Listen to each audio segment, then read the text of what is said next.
Welcome to the deep dive. Today, we're going to tackle a pretty interesting case, a legal head-scratcher, really. Oh, yeah. It's the clash between two men who share the same name, Rick Ross. You might know one Rick Ross is the rapper behind hits like Hustlin' and BMF. Blowing money fast. Yeah. Right. The other, you might say, lived a life that mirrored those lyrics a little too closely. Yeah. He was a drug kingpin. Okay. And he built a cocaine empire. Wow. That stretched across the U.S., moving millions of dollars a day. So you're saying like one's a rapper and the other's like the real deal? Yeah. Okay. It's a really simplified way to put it. Yeah. But yeah. Okay. So then what's the problem? Well, imagine you're this guy. You've built this empire. You've landed in prison. Right. And then you discovered there's this rapper out there using your name. Oh, wow. And rapping about the very business you were running. Okay, so wait, hold on. We've got Freeway Ricky Ross, Yeah. who's the kingpin. Right. And then we have rapper Rick Ross. Yes. Okay. And so Freeway is in prison, learns about the rapper, Yeah. and is not happy.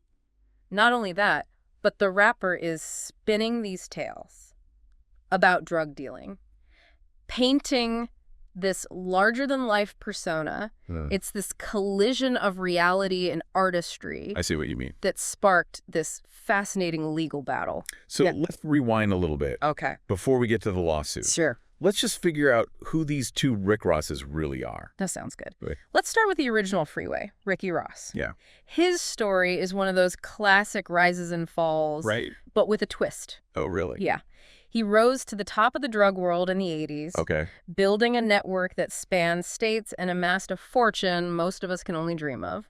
It's crazy to think about the scale of his operation. Like, we're talking about a guy who's moving millions of dollars Allegedly. worth of cocaine daily. Daily. And then on top of that, He even had connections to the Iran-Contra scandal. Like, talk about being in deep. yeah, really a story for the ages. So how did he get caught? Well, his empire came crashing down Okay. when he was arrested Okay. and sent to prison. Mm-hmm. But while behind bars, Okay. he did something unexpected. What's that? He blew the whistle on police corruption, Oh, wow. which ultimately helped free over 100 people who had been wrongly convicted. So from kingpin to champion for the wrongfully convicted. It's quite a transformation. So it was during his time in prison that he first heard about the rapper Rick Ross. Uh-huh. Okay, so this rapper, his real name is William Leonard Roberts II, Right. Okay. had crafted this image of a drug kingpin, weaving these elaborate, Yeah. often fictionalized tales of his supposed exploits into his lyrics. And adding another layer of intrigue to this whole situation, it came out that Roberts had actually worked as a correctional officer. Yeah. Before his rap career took off. Like, not exactly the background you'd expect from someone building a career on rapping about drug empires. It makes you wonder if he ever crossed paths with any real-life Rick Rosses. It does. During his time as a correctional officer, right? Yeah. But anyway, Yeah. when Freeway Ricky Ross heard about this rapper using his name and rapping about his former life, let's just say he wasn't thrilled. He had his lawyer send a cease and desist letter to the rapper. And that's really when the legal battle began. Okay. It became a clash of rights. Okay. On one side, you have Freeway, Ricky Ross arguing that his name and identity were being used without his permission. Okay. And on the other side, you have the rapper, William Leonard Roberts II, claiming that his artistic persona, including the name Rick Ross, was protected under the First Amendment as free speech and artistic expression. Oh, yeah. So it was a classic showdown between the right of publicity the right to control the commercial use of your name and likeness and the right to free speech. So to understand the rapper's legal argument, we need to dive into this concept of transformative use. Right. So think of it like this. You can borrow elements from real life, but you have to twist them, reshape them, turn them into something new and unique. That's a good way to put it. Yeah. So the courts had to decide, Right. was the rapper simply imitating Right. the original Rick Ross? Okay. Or was he creating something new, something that stood on its own as art? So that's the question. Yeah. Whether the rapper's persona was transformative Uh-huh. or simply an appropriation was at the heart of the lawsuit. Right. So the stage was set for a legal battle. That would raise some big questions about the line between inspiration and appropriation, Uh-huh. about the relationship between real life and artistic expression, Mhm. and ultimately about the very nature of identity in the world of hip-hop. It's a good one, yeah. Yeah, the court really had its work cut out for it. In this case, they had to weigh the original Rick Ross's right to control his name and likeness against the rapper's right to freedom of artistic expression. It all boiled down to whether the rapper's use of the name Rick Ross was, as you explained earlier, transformative. And this wasn't just some abstract legal debate, right? There was real money on the line. Oh, absolutely. The original Rick Ross was claiming that the rapper, along with his record labels, was profiting off his life story, his identity, without his consent. Right. He filed a lawsuit alleging violations of California's right of publicity law, Okay. which is designed to prevent the unauthorized commercial use of someone's name, voice, or likeness for profit. So they were saying he was violating their right of publicity. Exactly, and he didn't stop there. Really? He also threw in claims of false advertising, unjust enrichment, and unfair business practices, Oh, wow. arguing that the rapper and his labels were essentially building a brand and a fortune off a stolen identity. So did he win? Did they buy the original Rick Ross's argument that his name and identity were being exploited? Well, in a decision that sent ripples through the entertainment industry, the court ultimately sided with the rapper. They found that while the rapper's persona drew inspiration from the original Rick Ross's life, it was ultimately transformative enough to be protected by the First Amendment. So basically the court said, look, the rapper isn't making a documentary about Freeway, Ricky Ross's life. He's creating a character, a fictionalized version of a drug kingpin, and that falls under the umbrella of artistic expression. Exactly. The court recognized that using the name Rick Ross and incorporating some elements of the original Rick Ross's story didn't automatically equate to stealing his identity or profiting solely from his fame. They saw it as a case of an artist drawing inspiration from real life, but ultimately creating something new and distinct. I know this case has been cited as a landmark decision when it comes to balancing the right of publicity with the First Amendment. Can you break down why it's considered so significant? Well, this case really clarified the boundaries of transformative use, which, as we discussed, is crucial for protecting artistic freedom. The court made it clear that artists can draw inspiration from real-life events and figures without fear of legal repercussions, as long as they're transforming that source material into something new and unique.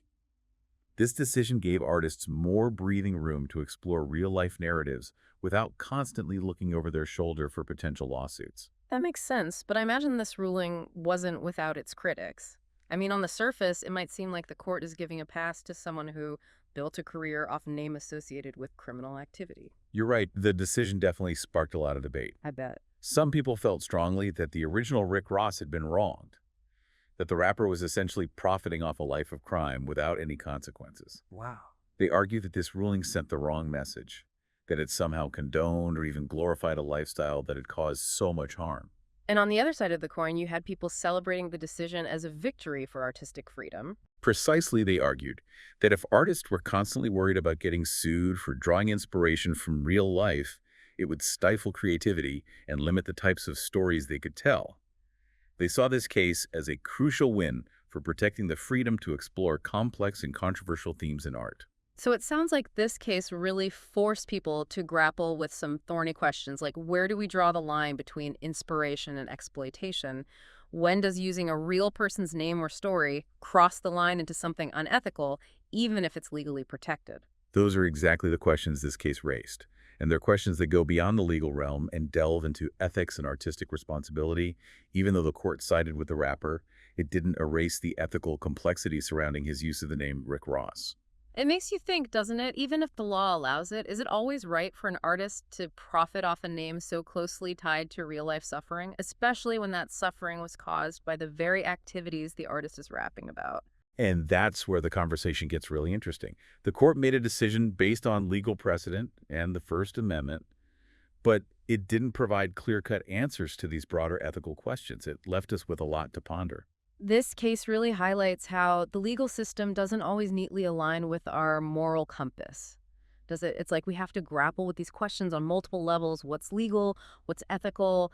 What's artistically justifiable? And sometimes those answers aren't so easy to find. Absolutely. This case left us with more questions than answers, which is often the case with legal battles that touch on these complex issues of identity art and the relationship between reality and fiction. And this wasn't just some isolated incident, was it? This whole saga really speaks to a larger trend in hip-hop, this blurring of the lines between reality and art, between the persona and the person. You're right, hip-hop has always been a genre that draws heavily from real-life experiences, often reflecting the grit and grime of the streets, and many rappers have built their careers on cultivating personas that blend elements of their own lives with fictionalized narratives. But this case reminds us that those narratives, even when exaggerated or fictionalized, can have real-world consequences. It highlights the potential for exploitation when artists borrow from real lives, especially when those lives involve crime and controversy. Yeah, it makes you wonder where the responsibility lies, right? Yeah. Does the artist have a duty to consider the potential impact of their work, especially when they're profiting off a name so closely associated with real-life harm? It's a really important question, and it's one that gets to the heart of artistic responsibility. Even if the law gives artists a wide berth when it comes to using real-life elements in their work, there's still this ethical gray area that the law doesn't always address. And I imagine this ethical gray area gets even murkier when we're talking about a genre like hip-hop, which has always had this complex relationship with reality. Exactly. Hip-hop is a genre that prides itself on authenticity, on keeping it real, Right. but it's also a genre that embraces storytelling exaggeration and the creation of larger-than-life personas. So where do we draw the line between keeping it real and creating art, especially when those lines start to blur? It's like asking to solve an unsolvable riddle. Wow. How do we balance the need for artistic expression with the responsibility to avoid exploiting or profiting off someone else's pain? There are no easy answers, that's for sure. But I think this case highlights the importance of engaging with art critically, of being aware of the choices artists make and the potential consequences of those choices. It's not about censoring artists or dictating what they can and can't create, but it's about recognizing that art doesn't exist in a vacuum. It's a product of the real world, and it has the power to shape how we view that world. So it sounds like we're saying that as consumers of art, we have a role to play too. It's not enough to just passively consume. Yeah. We have to actively engage, to question, to consider the context and the implications. Absolutely. I think it's crucial to ask ourselves questions like, where is this artist drawing their inspiration from? What message are they trying to convey? Are they using their platform responsibly?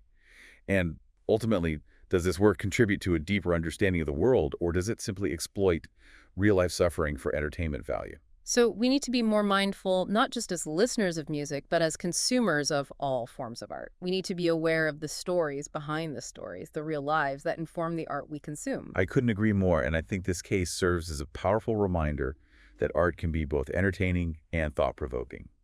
It can make us tap our feet and challenge our assumptions all at the same time. So as we wrap up this deep dive into the legal battle of the two Rick Rosses, what's the one key takeaway you hope our listeners walk away with?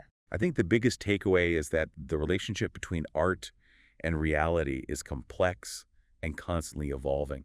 There's a constant push and pull between the freedom to create and the responsibility to consider the impact of that creation.